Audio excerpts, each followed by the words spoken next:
Welcome, welcome. How you feeling, Malik? I'm feeling good, man. How about yourself? Doing good. I'm doing good. How about you, Naquan? How you feeling? I'm doing good, chilling.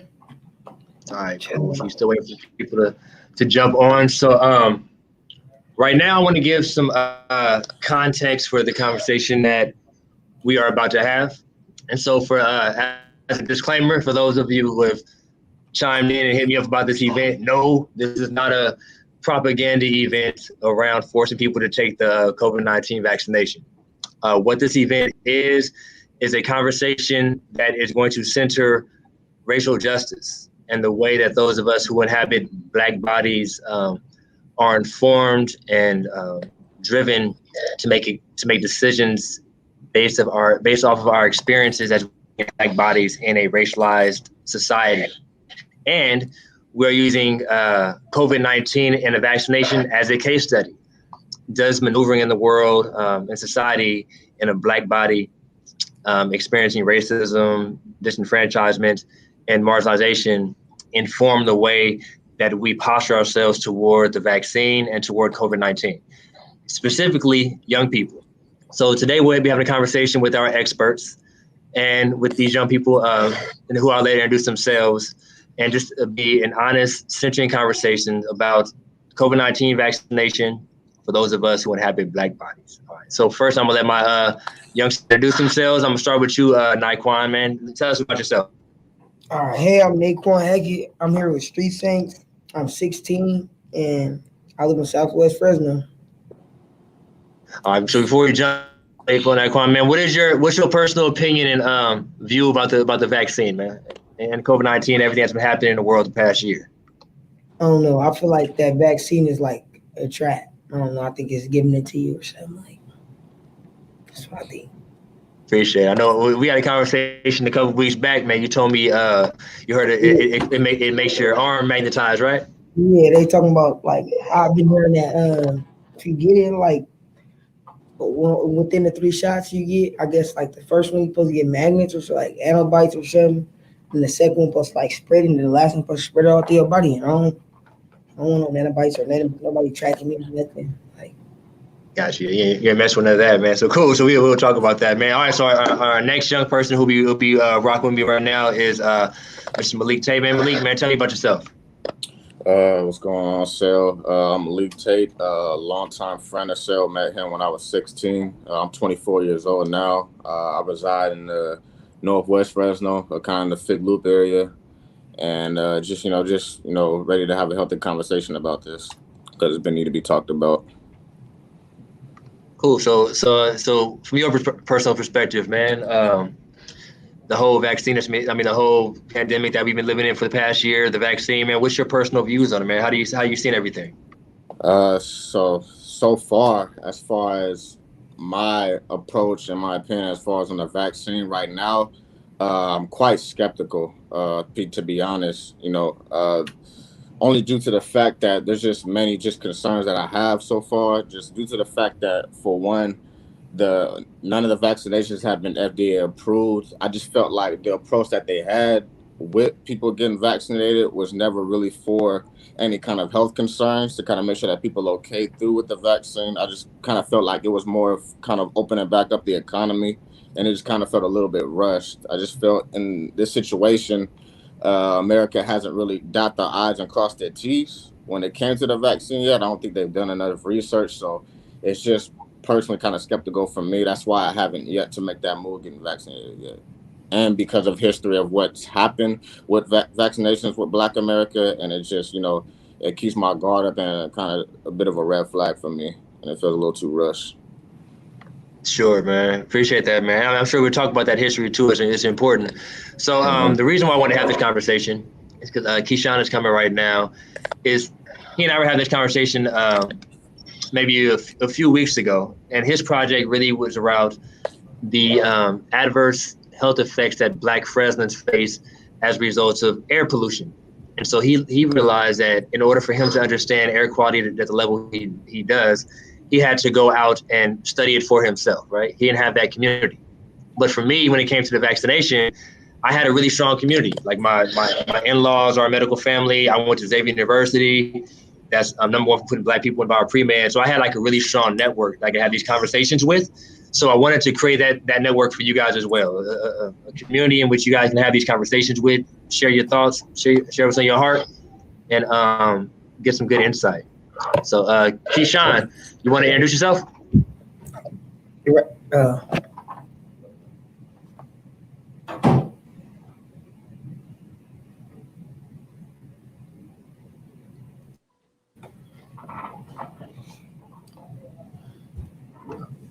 Hey, my name is Kieshaun White, President of Healthy Air.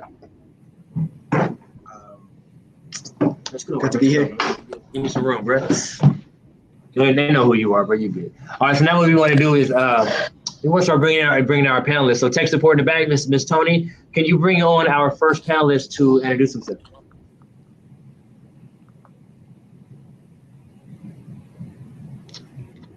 Oh, you're on mute. Hello, am I still on mute? Hey, how you doing, Miss Brittany? How you doing today? Did you go on mute again? Can you hear me? We can't hear you. Yeah, I got you now. Yep. Okay, sorry about that. I had a call coming through. I'm doing well. How are you guys? We doing good. How y'all doing? Good, chilling. Show. So Ms. Brittany, you're our panel today. This is the young men that you'll be talking with. So can you give us a little bit about yourself? Let us know who you are. Sure. I am a mental health rehab specialist between 9 and 5. And I have a passion for youth. I've been working with the youth ages, let's see, like kindergarten to about 11th, 12th grade for 10 years now, which I know looking at me, it's like, what? You've been working for 10 years? But I have. And in all realms of like mentorship, community service. But personally, I love sports. I'm really into nature. And just really like uplifting our community and bridging the gap between, us and mental health, seeking out mental health resources, and us in our relationships and how we build relationships and sustain them, and how we can communicate better.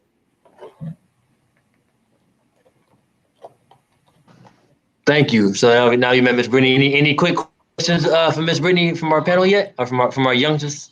Or we want to tap in with her when she answers her question?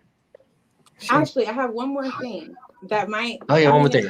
A little bit. So I do work with young men currently in the group home setting. So, you guys can hear from me, but my ears are open to hear from you to see how I can better relate to my guys. So, I'm open to listening and learning from you guys as well.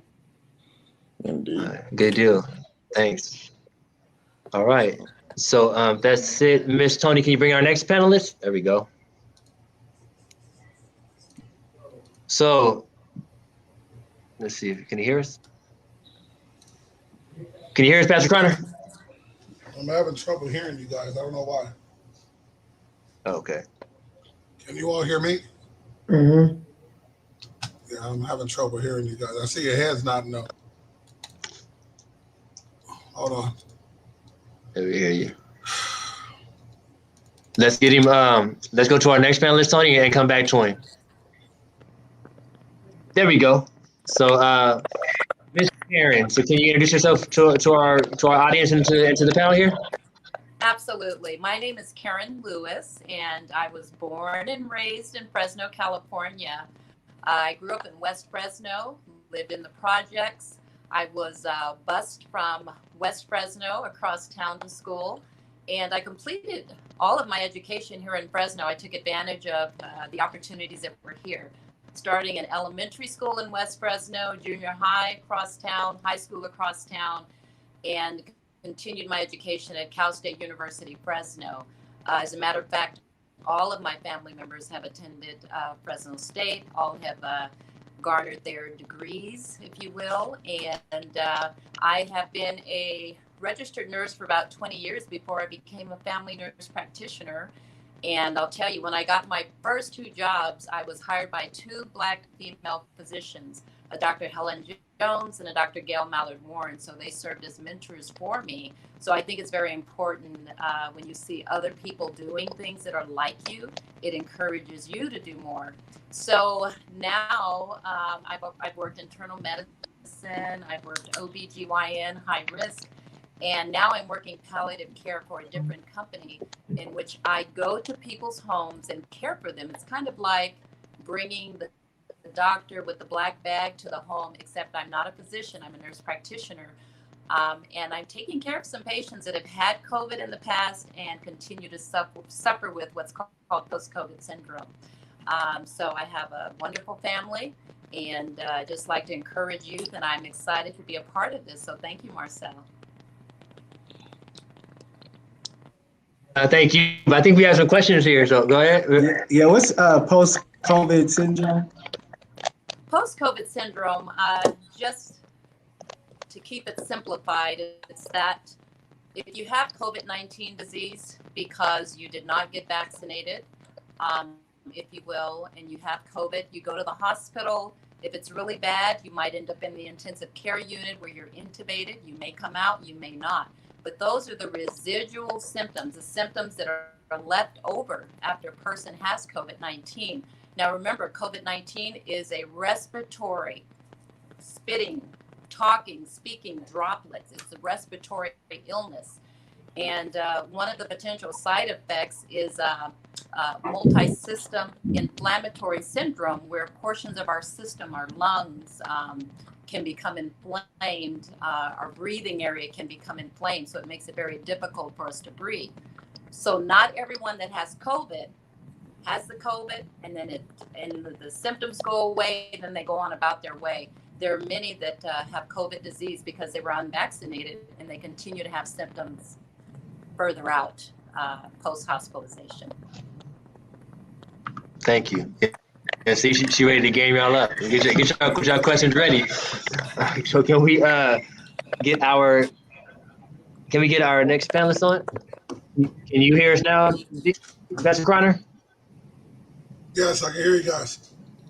All right. So we're just doing introductions. Just introduce yourself. So the way it's going to work today is it'll be a conversation with you, myself, Kieshaun, Malik, and Naquan from your expertise. And so we just want to get an introduction of who you are and what you do in the community. Sure. So, hey, what's going on, everybody? My name is DJ Kreiner. I serve as a senior pastor here at the St. Rest Baptist Church located in Southwest Fresno. It is an honor and privilege to be with you guys. A lot of the things that I do around the community really is answer the phone for Marcel whenever he decides to call and tell me what to do. Tried to get him tickets to go see Giannis last night, but unfortunately I was unable to do it. No, but reality is a lot of things that I do is just basically serve this community while serving at the church at St. Rest and trying to see if we can kind of mesh this gap that exists between the community and the church that historically has existed for so long, right? Like only the church is there on Sunday mornings, but doesn't do anything outside of Sundays. And so it's just an honor to be a part of a generation, era where we do actually movement stuff in the name of God instead of waiting for God to do stuff in our name.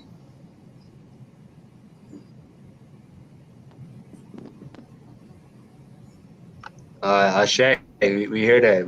So I think we're going to talking to you first. I think we have one more panelist to introduce himself, and then we're going to jump into a conversation with you first, Pastor Kreiner. So, panelist, Mr. Chris, you want to introduce yourself? Hello, everybody. I'm Chris Finley, teacher at Edison High School, been in education for about 30 years now. That wasn't the original plan, but I'm glad that I joined this particular field because I think that the sharing of knowledge is important in terms of where we're going to go in the future, that each generation passes on something that the next generation takes up and moves forward with. And if it's really positive, then we can look for good things to come. But if it's questionable, then we suffer the consequences. And so I just wanted to share a little bit. I read a lot, avid reader. At the time I was in college, I used to read maybe 2 or 3 books in addition of what my curriculum demanded of me. And so I've done some presentations on this particular topic. And it just takes me back to in college when I did my presentation, the class was over and people stayed in class just to hear the finish or the conclusion of my presentation.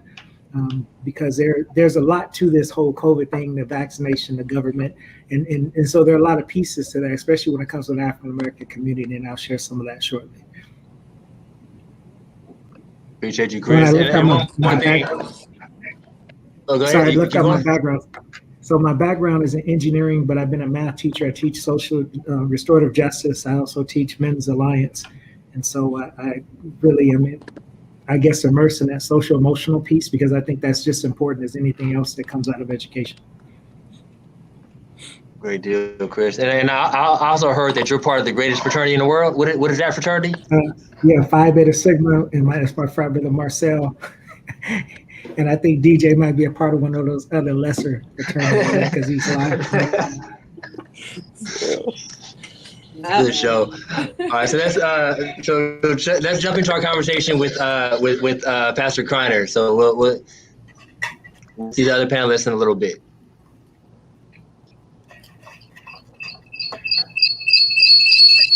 Uh-oh. Okay.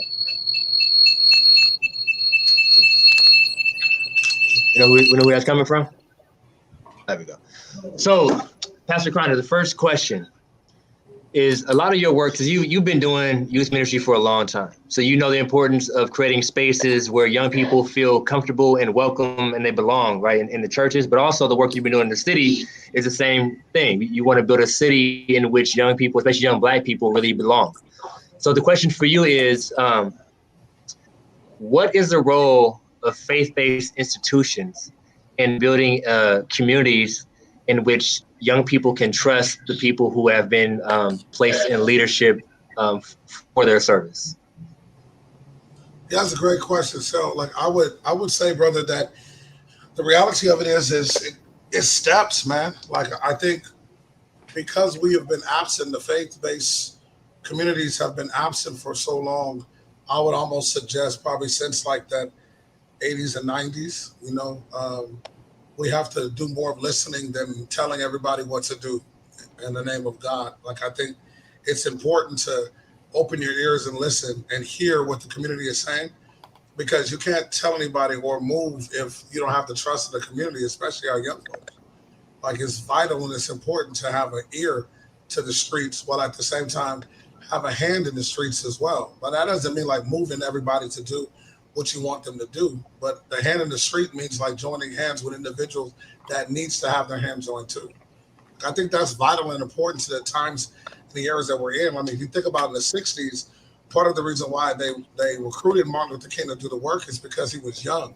Like Dr. King was, fresh out of Morehouse and with his master's degree. You know what I mean? Like he hadn't yet, achieved that status. He was a young Black minister who had no status, no recognition, no name, but had a face that connected to the movement that was going on at the time.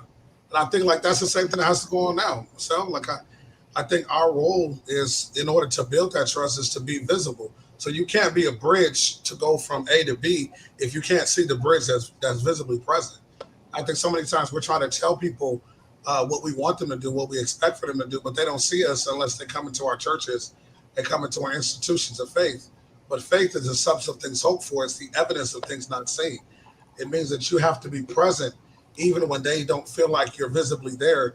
So when they show up to a scene, or they show up to a march, or they show up to a demonstration, or a police officer stops them, then they see the church there. Even if the church isn't saying anything, the church is physically there.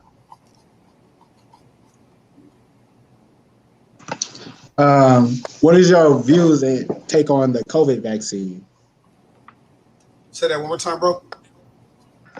What are your views on the COVID vaccine? Well, I think it's important. I think it needs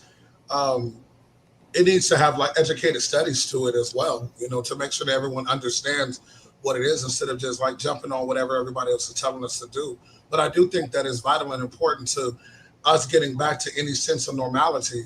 I do believe that after studying it and after having conversations and honest conversations, instead of telling people what to do, I think that we give them an opportunity and a right to feel comfortable to take it instead of telling them to take it. I think that there's a lot of mass marketing behind it that has a lot to do with financing and capitalism as well. But I do believe that the health and the safety and the well-being of each other, little brother, is vital and important in order for us to get back to a sense of normality. And I know that vaccinations is important to us, but in a community that always operates with a distrust to the government based on our history with our government and our history with medicine, right, and practices, the Tuskegee experiment and so on and so on, it's important for us not to align ourselves with government just for the sake of notoriety. It's important for us to understand what the government is giving to us and what medicine and practices are given to us so that we can better explain it to our community, especially those community members that don't have a seat at the table the way some of us do. So when we have medical professionals like our doctors, our nurses, who are kissed by heaven's rays, who have melanin in them, it's important for them to relay the message of how safe the vaccines are so that we can trust those who look like us, because reality is history has told us it's those that look like us that we trust more. Question for me as well. Over this past year and a half, as far as throughout the pandemic, as far as through your services, do you feel like you yourself had a sense of like responsibility as far as for the people around you to kind of like keep the faith through the pandemic, where they were kind of like questioning as far as, is this faith real? Like, is it all it tells? Like, did anybody ever come to you as far as any sort of guidance to where you felt like you had to hold some responsibility to make sure that they kept it alive? Dude, did they? Oh my gosh, brother. Yeah, check my Facebook over the last year, man. I mean, good Lord, brother. The response, there's a scripture, brother, that we always hold on to whom much is given, much is required. And when you're given a responsibility, that there comes with a responsibility to have wisdom, to be an open door, right? And not to lie as well. So Malik, I think one thing that a lot of us failed on is that we were making up stuff in order to make people feel comfortable. Like, we want to pacify folks, right? And when the reality is this hit us so sudden that nobody knew what the future was going to hold, right? And so the reality is, instead of sitting there trying to tell people everything's going to be okay because it'll be over with, as one Orange brother said, it'll be over with in the summertime. Let's not lie to folks. Let's just tell them, look, we don't know what tomorrow's going to hold. But here's the reality, Malik. Today, I don't know what tomorrow's going to hold, right? So if you can fake the funk with folks all you want to, but the next day they're going to be ticked off at you, because if you tell them something that doesn't come to pass the next day, they're going to be mad at you, right? So how about let's just be real? Let's just be transparent. Cats was coming every day saying, look, I'm scared. Like, I don't know what to do. I'm worried about my mom, worried about my dad. Pastor, do I go back to school or not? Do I come into church? Do I go to the grocery store? Do I go to the movie theater? Do I go to Sears to get my hair cut, right? And all of us was walking around as dudes just looking toe up. I mean, my beard was terrible, brother. My fade was messed up and everything, man. But I didn't know whether to go into a shop or not, right? Yeah. So you have to be honest with people. And at that time, I think it wasn't more about me telling people to be okay, that everything's going to be okay. I think the importance was to tell folks, like, I'm here for you. Like, I stand with you. There's something that Marcel and my dude Bryson White used to say when I first got connected with faith and community. It was like, I see you and I hear you. And I've been saying that ever since then. People don't really want an answer that makes them feel good. They just want to know that you hear them and you see them. And during last year, I think if anything it taught us is to make sure that we see people and we hear them and we let them know that we do. That's great. That's great. Thank you, Pastor Kreiner. Appreciate you, man. Appreciate it. We gotta jump to our second question or other panelists.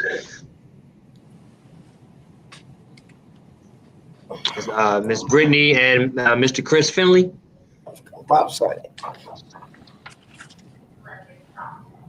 I had to say that because Tony didn't know who I was talking about. That was for the backstage people. So welcome to the panel. So your guys' question is, Chris, you alluded to it earlier. Just given the historical wrongdoings that have happened to Black people in this country and across the nation, have you guys seen in your own professions incidences where young Black people have been informed in a way where they realize they can't trust the institutions that you work for? Like, have you seen instances where the profession and the institution that I work for does not work for Black youth, and so therefore I understand why they don't trust it? Or has it been the opposite? I'll start it with you. Who wants to go first? I'll go first because I'm really interested to hear what Mr. Finley's going to say on what he was brought up earlier. But as far as the institutions that we're a part of, they're not for us. The entire system is not for us. But, we do have allies who are trying to see the bigger picture, right? And implement things such as like social emotional, whole brain teaching, and all of that in education. I think as far as society goes, and that's kind of where I was going with answering this question, is the biggest thing that our youth face today and that they see is police brutality.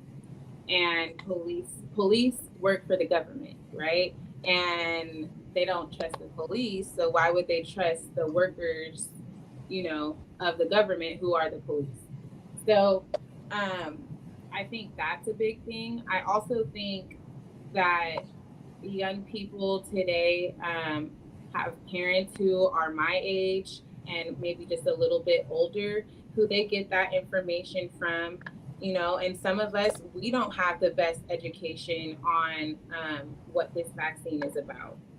And so we kind of just pick up like from what our elders tell us from back in the day, right? While still trying to formulate our own ideas from what we hear, what we see, our own research, like where do we go? And for me, it was a pros and a cons type of thing. I was like super missing my grandmother, and she was like, "You're not coming," like.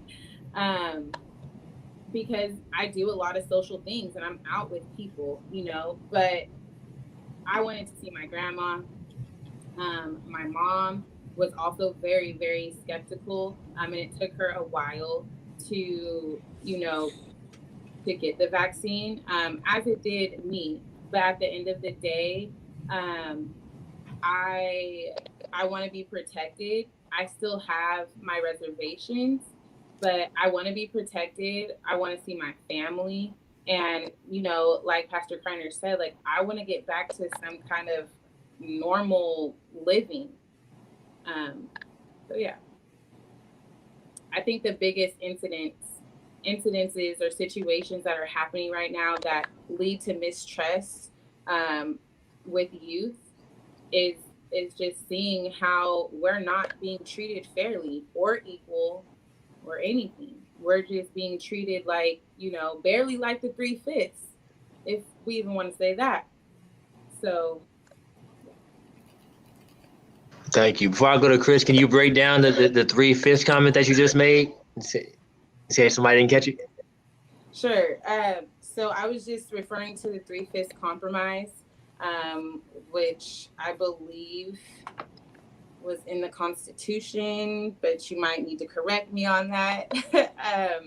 But basically, we as African Americans were considered 3/5 of a person for like monetary purposes. So like, if they were trading or, like cattle, basically, is what it was. We weren't a person. We were able to be traded just like it was like a shipped good or things like that. Thank you. All right. So, Chris, your response? I wrote down some things, and I'm just going to go through them quickly because it could be a long list. But one of the things that causes distrust amongst youth is just when you walk on Fresno Unified campuses, you can see where there's I guess people that really care about or are concerned about those particular kids. So I've taught on most campuses. I've taught summer school because I bounce around during the summertime. I've taught summer school at Hoover, Fresno High, Roosevelt. And I teach at Edison normally. I haven't taught at Sunnyside, but if you've been to Sunnyside, you see what that school looks like. But then you notice that whenever there are communities of color, the schools are lacking. Like if you look at the baseball fields, the tracks, the stadiums, they tend to be in predominantly white neighborhoods. I mean, you look at Clovis, and that's a whole nother thing, how that money was channeled to North Fresno, because Clovis West is in Fresno. They didn't want to be a part of Fresno Unified, but they got money. That money is generated from Fresno city taxes, and it's funded, and it funds a Clovis school. And so you have this different situation with education. You just have to open your eyes and see the disparity. You look at Edison, they might have a championship team, yet they don't have two gyms. You know, they have championship basketball teams that pretty much lead the city. And so those little things in terms of sports and academic plants or schools, you can see the disparity. But then I wanted to go in a couple other things. And then the 3/5 compromise that Brittany was talking about too was also tied to the census. So when you counted an African American, the compromise was the South. The North didn't want to give the South that many votes, representation in government. And so the 3/5 was a compromise that they accepted so the blacks wouldn't be counted as a whole person. And then it played into a whole bunch of other things. And there was a 14th Amendment that made us citizens. But then you have healthcare, and then we know that if you look at the stats, we don't receive the same healthcare. Like if a black person goes to the doctor, they're most likely to get medicine opposed to real treatment, like either referred to a specialist or rehab. They just give them some type of pill to mask the symptoms or the condition. Same thing with therapy. You'll find that if the person is not desirable to look at, then you'll find that they'll receive medicine before they receive counseling or counseling sessions. And then, of course, DJ mentioned the Tuskegee experiment, but there were other experiments that they did. It was one where they were studying prisoners and found out that they had a vitamin deficiency, and it was causing their brain deterioration. Instead of giving them vitamins, they allowed it to continue, and they used that information to justify the treatment of poor people, saying these people were doomed at birth because of their background. And so there are a lot of cases where there's distrust because the government has used certain information or things to further its agenda. And then if you've read about the AIDS vaccine or AIDS, that it was given through polio vaccine in Haiti and in Africa and in San Francisco, that they accidentally gave these people AIDS through a contaminated polio vaccine. And so there's a lot of information and stuff out there that will lead to distrust. But then you have to kind of take it for what it is. And then, as Brittany mentioned too, you want some normalcy. So how do you get back to that? And is this vaccine going to do more harm than it's going to do good? And that's the question you really have to weigh. Thank you. I have some questions, but first, any of the youth, you guys have any questions for Chris or Brittany? First question with Chris, I can't think of the second question I wanted to ask, but the first question I wanted to ask, you said that you read a lot, as far as a lot of books, and you're like, you love knowledge, you like learning as far as new things. I like learning and doing things as well too. I just wanted to ask you, as far as where can I start as far as learning the kind of information that will kind of help me and kind of have me a little more as far as an understanding as to where I can sort of, I guess, gain the trust, or I can be a little bit more comfortable with knowing either it's a good thing or it's a bad thing as far as where this pandemic's been going or where this vaccination has been going. That's kind of one of my first questions I had, Chris. So I would just say that reading biographies of African Americans or people that have made a difference in the world, regardless of who it is. And sometimes even if it's something that goes against your beliefs or your morals, just finding out what their position is. Because also with the vaccine, a lot of times the things that are revealed later, like the Tuskegee experiment, for example, people didn't know that was going on up until the 70s, but then it came to light. Then people started to say, wow, how could the government do that? But typically when the government does something foul, it's in secret. I mean, it's not until they release the files 30 years later with the Information Act that people really find out what the true deal was. And that's how information goes. So this pandemic and the vaccine, to say that it's just outright the government attempt to control or to monitor or mark or tag people is just a little crazy, because how they typically do things isn't more a secretive operation. It's not just outright and blatant. And so I would just say that once you start reading, you'll kind of see those things taking place, that it's never what's apparent, it's behind the scenes and the things that are happening. But I can refer you to some authors and stuff. I would say Frantz Fanon is definitely a good one, because he speaks a lot about, he has this one quote that I love. He said, intelligence has saved no one, for where it has been used to prove the equality of men, it has also been used for the destruction of men. Mm-hmm. So some people say, if Black people just got smart, they'll be all right. No, they know better. Like Black people could be the smartest people in the world. It still wouldn't stop them from trying to exterminate us or to inherit our legacy. What was that author's name again? How do you spell it? Frantz Fanon. Frantz, F-A-R-A-N-Z-T-Z, and then Fanon, F-A-N-O-N. F-A-N-O-N. All right, perfect. Thank you so much. And question for you too, Brittany. You said that you've been working in your profession for 10 years, you said? Yes, sir. I started in 2010. So I guess it's 11 now. Oh, well, okay. So I just wanted to ask, as far as with you, as far as the youth that you've helped and you've worked with and you've communicated with, has the story ever changed as far as experience with the Black community, as far as being able to gain the trust? Like, have you heard it become worse, where they're losing more trust and more faith? Have you heard it get better, or has it always been just maintained the same, to where the youth can finally let their guard up as far as trusting more than have our recent past experiences? Yeah, that's a great question. The youth that when I'm around youth, and I haven't been around you guys that much in the past year because of COVID, right? But before COVID happened, these type of topics aren't usually brought up, right? Unless an adult brings them up, or unless something comes up on Instagram while they're scrolling, right? And they want to talk about it. I think the distrust has increased. It's even increased with me. I grew up, I'm from Modesto. So if I were from here, I guess I would say I grew up in the North Fresno area, right? And so whenever I did have interaction with police, which would be like almost every Friday night on the way home, crazy, right? And I would get pulled over like a street away from my house. And it would always be like a tail light or a this or a that. But like, I was never like, oh my God, like what's going to happen? I always like roll down my window. Hey, blah, blah, blah. Like I communicated, they checked my stuff. I made it home. Right.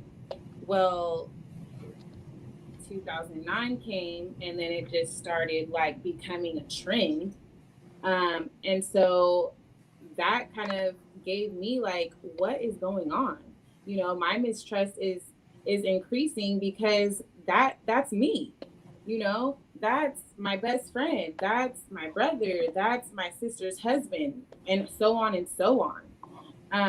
And so it's hard to have these conversations, but I do like to have these conversations when I'm around youth who are in the right headspace to have the conversations, because sometimes you know, you guys cannot be in the right headspace to hear it or to see it, because like that's all that we're seeing, you know. And so a part of me being a mental health rehab specialist, and especially being around young men of color, you know, I really want to encourage and teach you guys what I know, you know, and bring you guys in spaces with other Black men to teach you how to present yourself.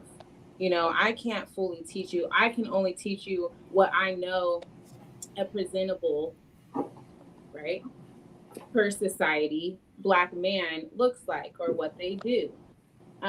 So I just try to rationalize, hear you guys out, and put you in spaces with other Black men to teach you things, you know, that I can't. Thank you. Thank you, Brittany. I got a question on top of that for Brianna. Or Brittany, my bad. But, what do you do to like build trust with you?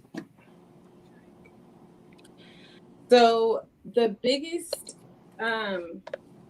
way to get anything, right, that you want from someone is to build a relationship, right? That goes for teaching, medicine, everything, right? Even with what I do. And so my thing when I meet new young people, like I just want to get to know you, who you are, and I want you to get to know me, you know. And sometimes I've noticed that there is a reservation in asking, you know, me questions, right? Like I don't know if it is, you know, not wanting to like mess up or what, but I really, like I said at the beginning, I really like to listen and hear from you guys, because you guys are up next. You know what I mean? And if I can get an idea of what you guys are thinking, then maybe I can help formulate what you guys are trying to do. You know what I mean? And I'll get out of the way. I won't take as long as the people in front of me taking. Okay? I'll retire and let y'all handle it. Okay? But yeah, definitely just building a positive and trusting relationship, and being able to admit when I'm wrong or when I approached you and wrongly. If I communicated something in a tone that doesn't work for you, all of that, just being able to admit and be transparent with my mistakes, so that you can see like I'm not just this adult who knows it all and I'm just going to tell you what it is. Like I'm open to hearing how I can better connect with you, because ultimately that's what I'm trying to do. I'm trying to connect with you. Thank you. Thank you, Brittany and Chris. So we're gonna try to shift over to our notes practitioner now. Miss Karen, I know she's having some technical difficulties, so let's see if she can come up.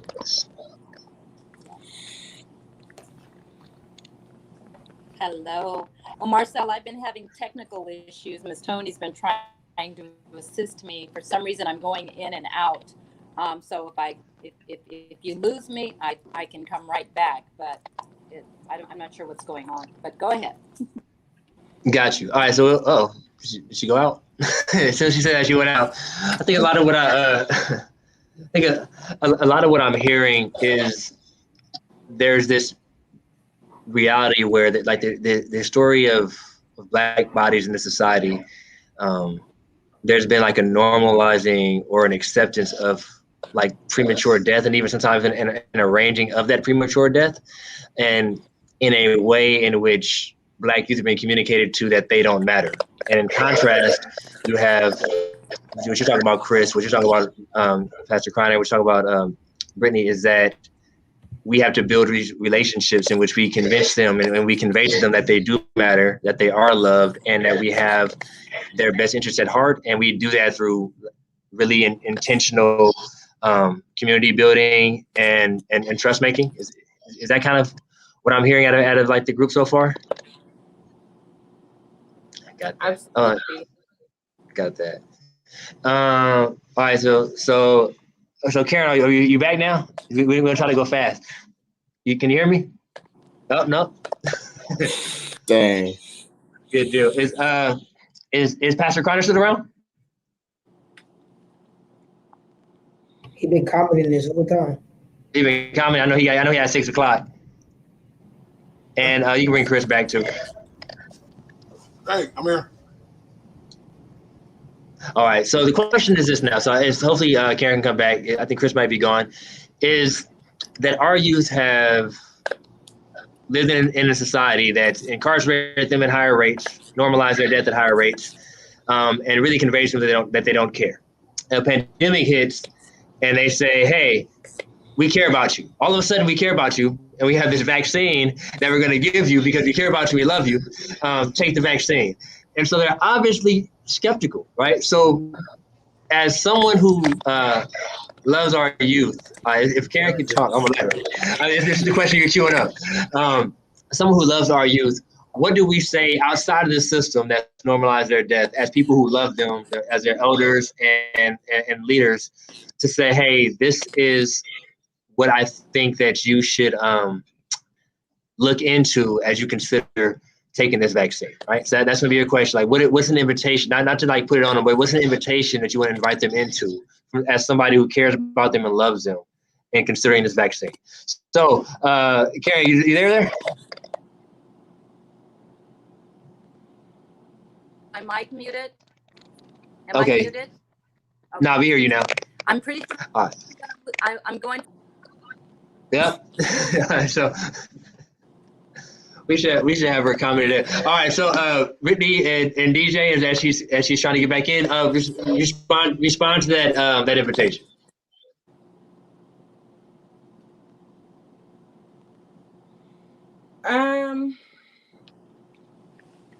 I would say do your own research. Don't listen to rumors, that are being told, and make the decision for yourself when you're ready. For me, it was like, Karen's here. Okay, let me try really fast. For me, it was like, yes, just kind of like how Sel said, like, oh, we don't care about you, all this stuff is happening, boom, pandemic, boom, like we got this vaccine, right? But it's like, it wasn't just us. And this could be me naively thinking, like, it wasn't just us that's like dying, it was everybody. Like they're trying to reach everybody. So that was just kind of my invitation and how I looked at it, along with doing more research. So I would say just do your own research. Lean not into your own understanding. I believe in science. And make the decision for yourself when you're ready. That's great advice, sis. Thank you. It looks like Karen's on a different device now. Like she about to. You're muted.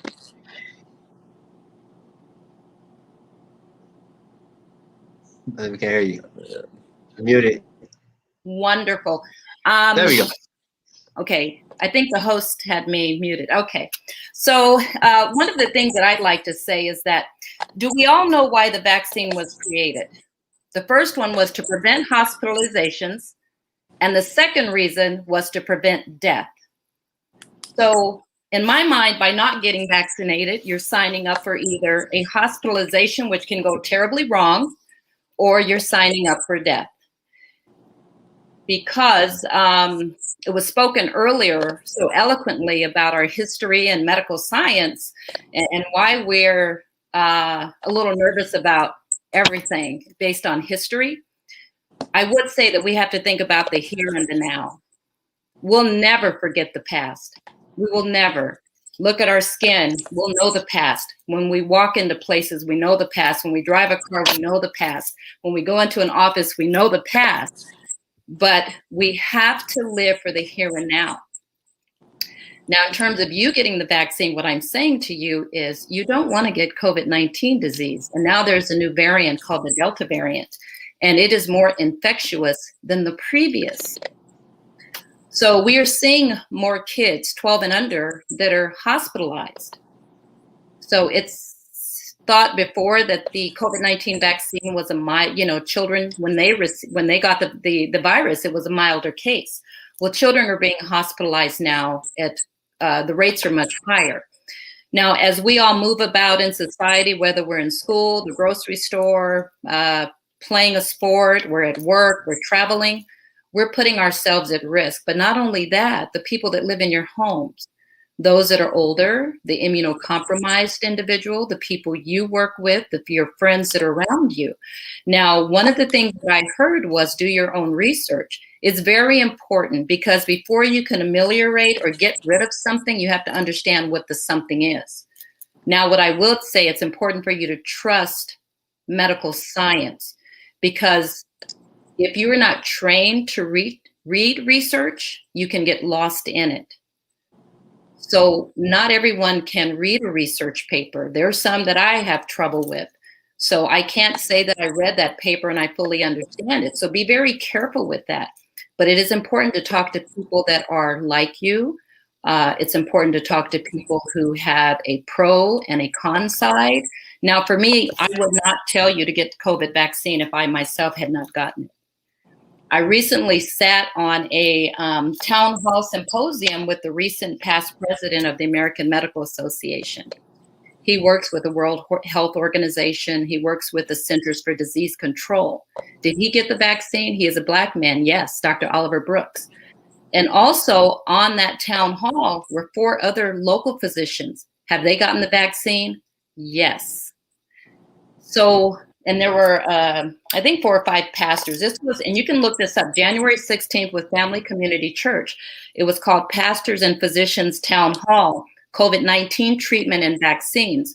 And what I loved about this symposium is that everything was in lay terms. You didn't have to go to medical school to understand it.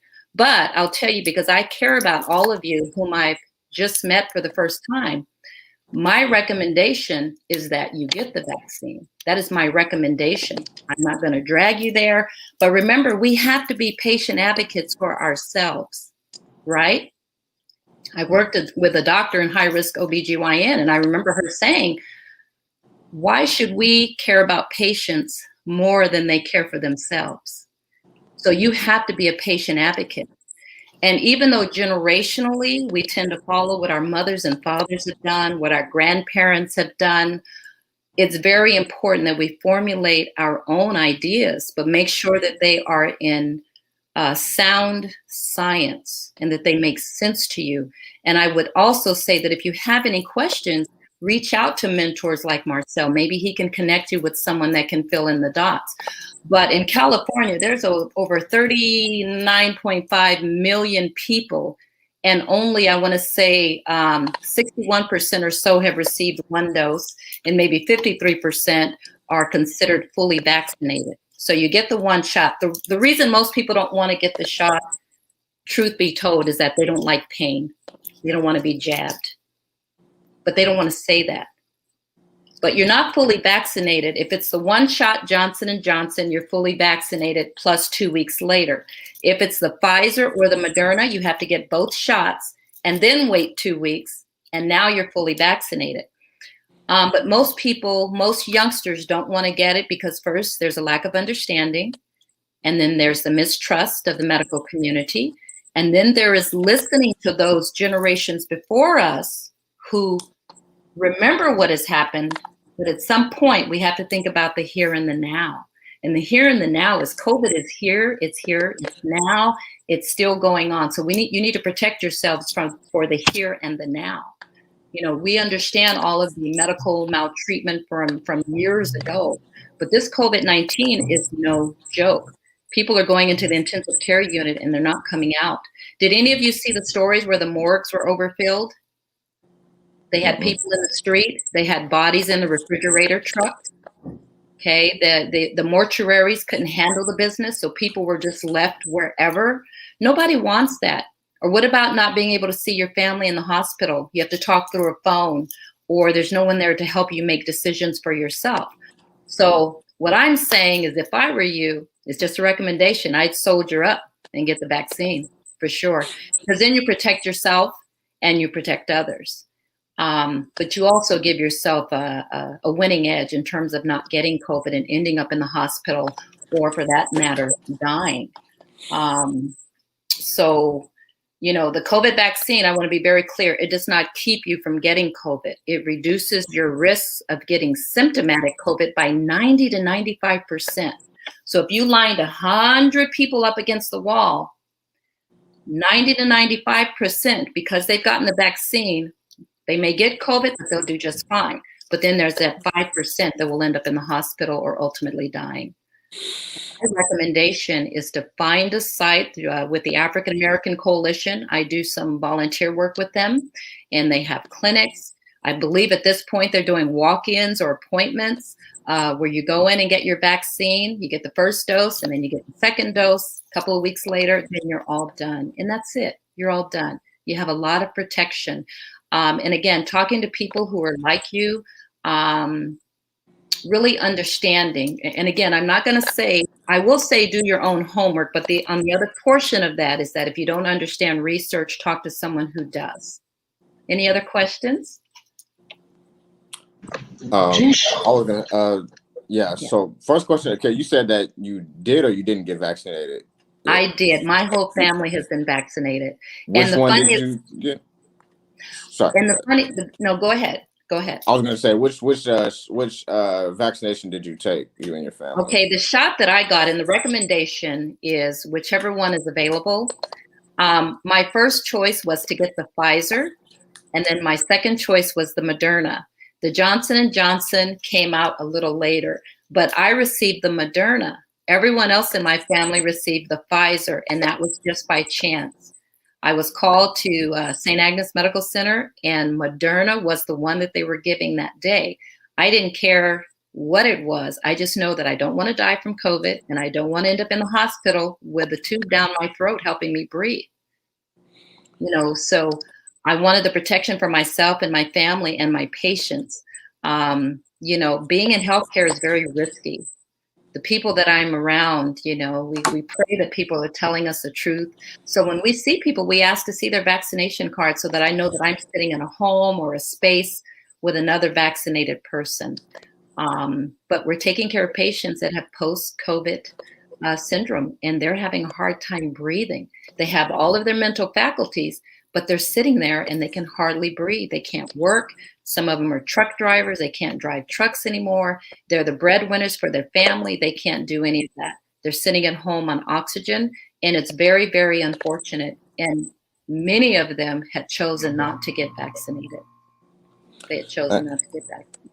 Okay, and I was going to ask too, following up as far as with the vaccination, when you took it, I was just going to ask as far as medical history, as far as with vaccination, have you ever seen a vaccine that ever been developed that this quickly to where they didn't even need to get FDA approved yet, to where they'll just put it out in the street to where people can take it before it was ever approved by that way? Have you ever seen anything that was developed that quickly? The misconception is that the vaccine was created overnight, and it wasn't. This vaccine, in terms of a vaccine for viruses, because viruses have been around forever, was already in the making.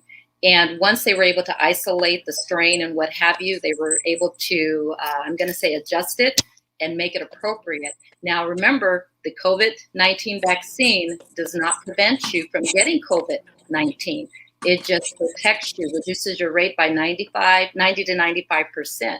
But it's not even a rush issue. Just think about it in life. We do things more rush than we do by taking the vaccine. We rush into stores, we rush to buy things, we rush into relationships, we rush into a lot of things that's where we should really give pause. But one of the main developers of one of the COVID-19 vaccines is a Black woman. She's a Black science and a Black scientist. And, you know, that's something to look at. But remember, you have to separate yourself, and you can't quite do it, but you, just for the sake of the conversation, you have to think about the here and the now. The here and the now. The Tuskegee syphilis study, I don't even call that a study because the men that were involved were not informed. That was something else. The medical maltreatment on women when it came to sterilization and practicing on them, the human zoos that involved Black individuals. It's gone now. Now, are there disparities when it comes to Black and brown individuals where healthcare is concerned? Absolutely. But a lot of the organizations, remember, this is racial, it starts up top and it works its way down. And if it's not called out immediately, it continues because it becomes the norm. But a lot of organizations, institutions are now developing committees on diversity, equity, and inclusion. And those only work if the top buys into the program, the people who are involved buys into the program, but more importantly, the person that's running that portion of the diversity, equity, inclusion committee, it has to be the right person who understands. Because again, we can't ameliorate an issue if we don't understand it. So I received the Moderna vaccine. The side effect that I had was soreness in my arm and a little fatigue. It's not tracking me. I'm tracked more often by my cell phone, which we all carry generally, or our computers, or when we walk outside, everyone has a ring, something on their door, or there's cameras in the store. I'm more tracked by that. I am not tracked at all by the vaccine. And why would anyone want to track me? For what? To see me doing good? I mean, think about it. And so the vaccine is safe. It is safe. Now, every now and then you'll hear that something has happened, but that could be with baby aspirin. That could be with Tylenol, because we don't know what's going to happen to who until after they get it. Does that make sense? So I'm not saying there is not a risk. There is a risk, but the benefits far outweigh the risks. Does that make sense? Now, if you're immunocompromised or you have other issues that you're kind of like, I'm not sure if I should get the vaccine, that's when I recommend you talk to your primary care physician. You make an appointment for that. You don't allow yourself to be excused from the appointment, because remember, you're your patient. You are your best patient advocate. I have this going on. Should I get the vaccine? I have sickle cell disease. Should I get the vaccine? Absolutely. I have something else. Should I get the vaccine? So the doctor will let you know that. And there's so many places now that you can go and you can feel safe that you'll be able to go there as for the second shot and for any follow-up. But always talk to your primary care about whether you should get it or not. If you don't have any illnesses or anything like that, no contraindications, then there's no reason for you not to get it. Marcel, can I say something really quick just to piggyback off of what Ms. Lewis said? Yeah. She quickly mentioned the African American Coalition, and I just wanted to, tell you guys just for reassurance, and her saying and everybody really on the panel has been saying talk to people, that look like us and professionals who look like us. I got my vaccine from the African American Coalition.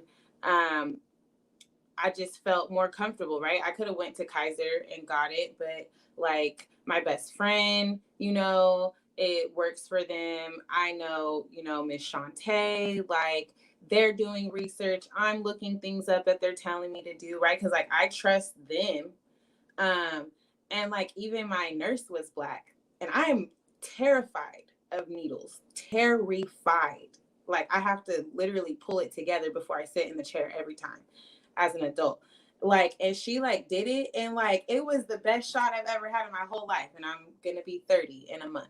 So just I think just me going in there, seeing faces that look like me, getting research, questions given to me where I can go and get those answers from, and then even having a Black nurse was okay, I'm good.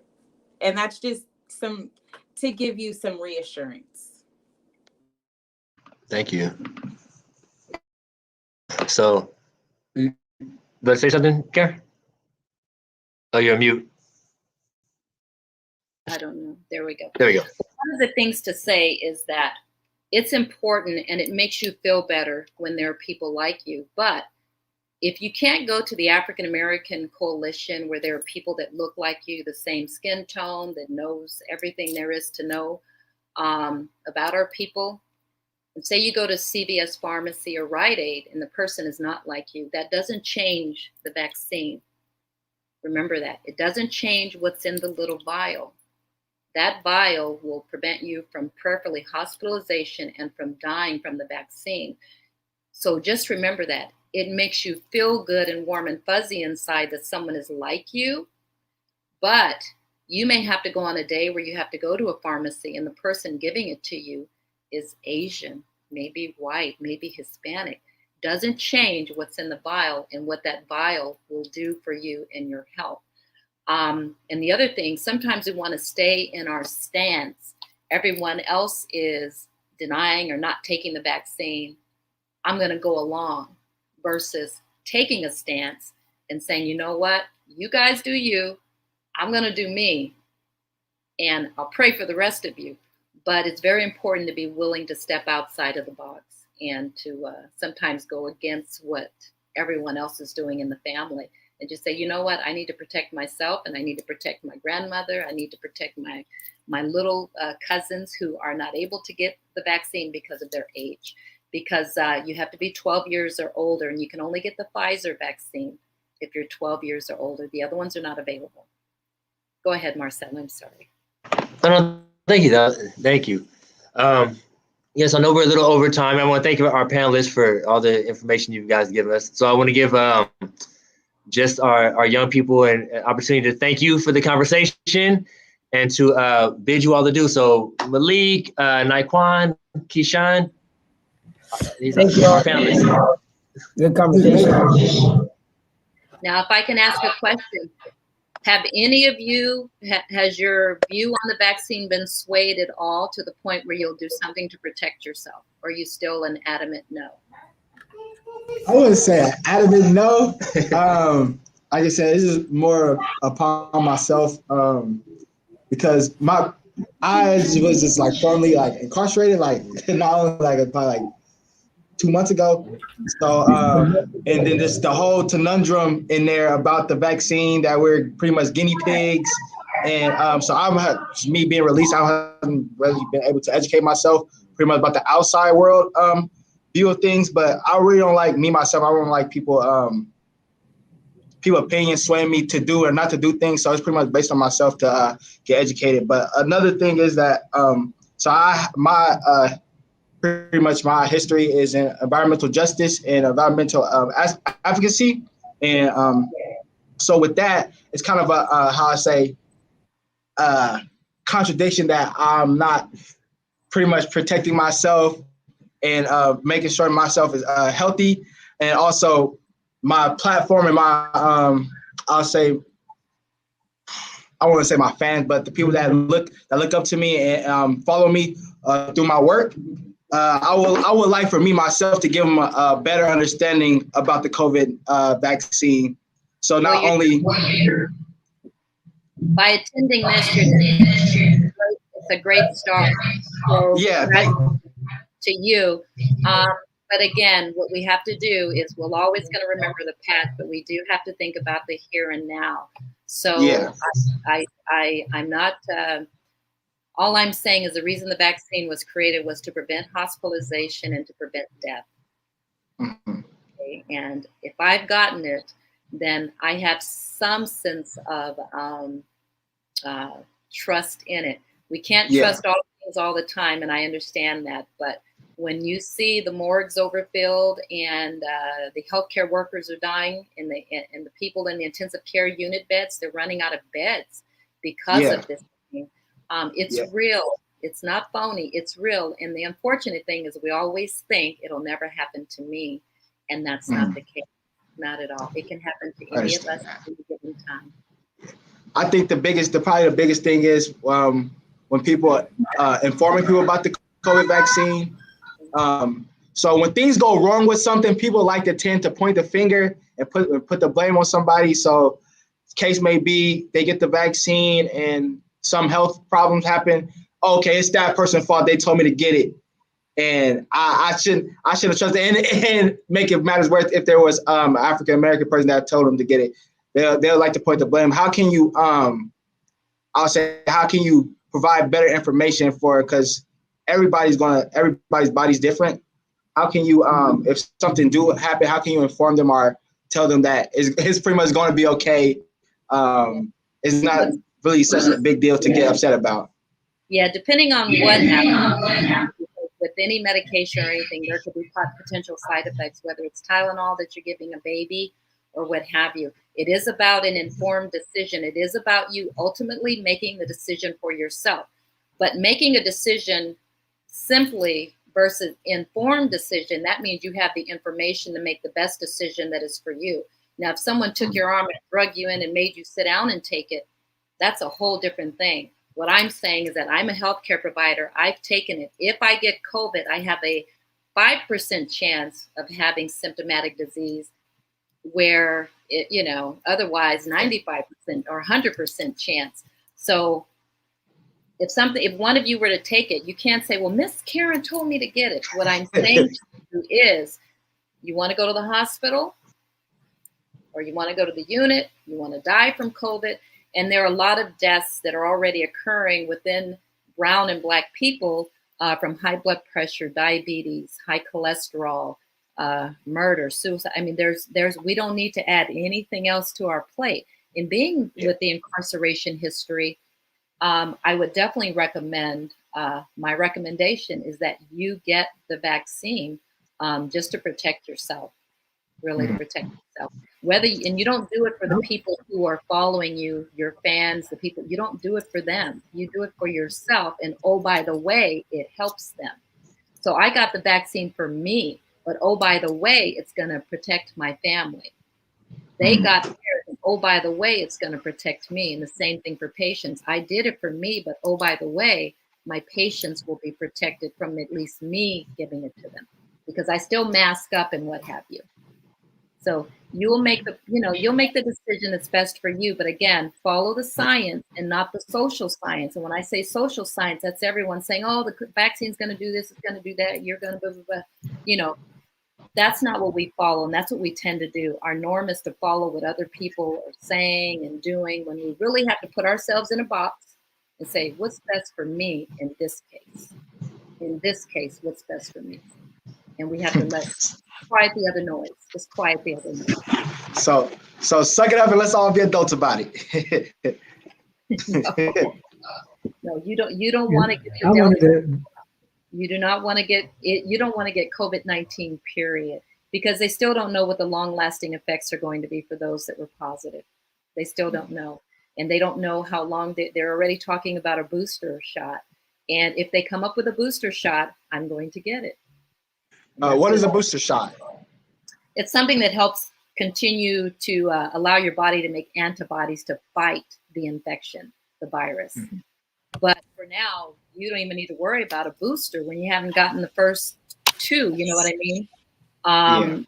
So be very careful. And a lot of times we have to look at our own personal attitudes about health and life in general.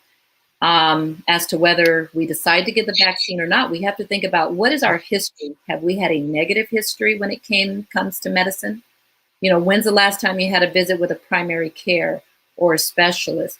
Do you take medications? Are you taking them regularly? Are you really taking your health seriously?